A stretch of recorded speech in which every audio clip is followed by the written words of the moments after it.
Quando falamos das maiores ultrapassagens da história da Fórmula 1, pensamos em algumas que são marcantes, obviamente, mas poucos são tão memoráveis quanto essa. Mika Häkkinen ultrapassando Michael Schumacher pela liderança da corrida e do campeonato, sendo que no meio deles tínhamos simplesmente um retardatário, Ricardo Zonta. Olhando a imagem dessa ultrapassagem, já é possível perceber o nível de dificuldade e beleza da manobra.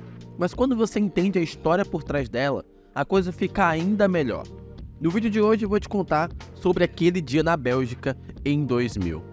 Até aquela corrida em Spa, o contexto era o seguinte: a disputa entre Häkkinen e Schumacher estava chegando ao final da temporada pela segunda temporada em meia seguida. O finlandês tinha acabado de ultrapassar o alemão no campeonato após vencer a corrida anterior na Hungria, e a vantagem era apenas de 2 pontos. Vale lembrar que o sistema de pontuação da época era diferente. O primeiro lugar fazia 4 pontos a mais que o segundo. Sim, apenas 4.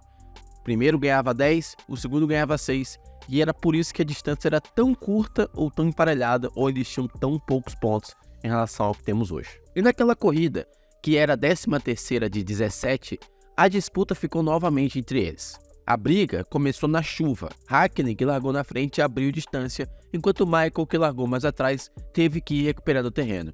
Mas eis que, após uma rodada de pit stop, Häkkinen cometeu um erro, escapou da pista e viu o alemão tomando a primeira posição de volta do campeonato também. E lá ia embora uma vitória fácil para o finlandês. Mas o carro da McLaren nas mãos de Häkkinen era visivelmente mais rápido que todo mundo. Mesmo com o erro, Mika seguiu fazendo voltas rápidas e se aproximando da Ferrari, sendo apto a disputar tete a tete no final daquela corrida, e ambos sabiam que aquilo iria acontecer e que o talento ou a esperteza de um ou de outro iria decidir tudo. E eis que se encontraram. Faltando 4 voltas, Mika tentou ultrapassar, mas Schumacher fechou a porta de maneira agressiva. O rival quase foi na grama, isso na reta Kemmel, um dos setores mais rápidos da Fórmula 1 em geral e também da pista. A McLaren de Häkkinen teve que tirar o pé e novamente tentar em outra volta. Häkkinen chegou a dizer que a mente precisava que ele pisasse fundo na Eau Rouge, mas o seu corpo pedia que ele tirasse o pé.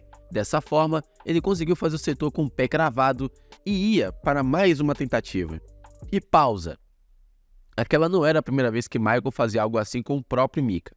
Em Macau, na Fórmula 3, os dois disputavam a corrida de 1990, na qual o finlandês encheu a traseira do alemão num lance muito parecido. Em outras palavras, Häkkinen sabia muito bem aonde estava se metendo. Já era a segunda vez, então ele percebeu que teria que pensar 2 passos à frente do alemão para conseguir ultrapassar. Na volta seguinte, ele se colocou na traseira da Ferrari de Schumacher, que estava pegando o vácuo do carro da frente, que era o de Zonta. Pegou o vácuo do carro do Schumacher, pegou o vácuo do carro do Zonta, colocou de lado e ultrapassou os dois de uma vez só. Aquela ultrapassagem valeu a vitória da corrida, uma folga maior do campeonato e até uma mensagem ao alemão, que teve que se contentar com o 2º lugar naquele dia. Por causa daquilo, inclusive, os dois se encontraram para conversar sobre aquele incidente.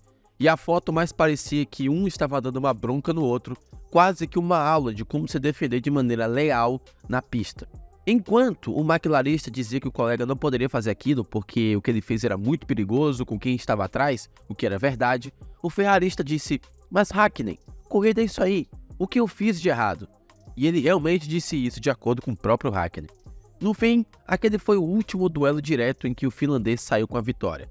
Ao final da temporada, depois daquilo, Michael enfileirou 4 vitórias seguidas, retomou a liderança e saiu campeão. Mas não antes de tomar uma aula de como realmente se defender de maneira justa com o colega que está atrás.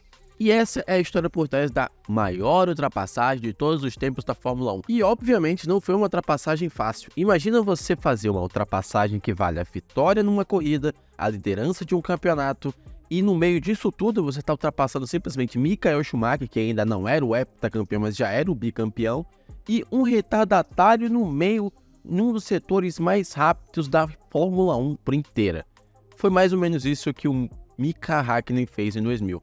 Não é, talvez, a ultrapassagem mais sensacional da história da Fórmula 1, na sua opinião, mas na minha, ela tá pelo menos ali no top 3 maiores da história, sem nenhuma dúvida, e eu me arrisco a dizer que até a maior de todas. Desculpa, talvez uma opinião impopular aqui. Quero saber sua opinião, se você considera a maior ultrapassagem ou não, ou sobre tudo isso. Comenta aqui embaixo o que você pensa sobre.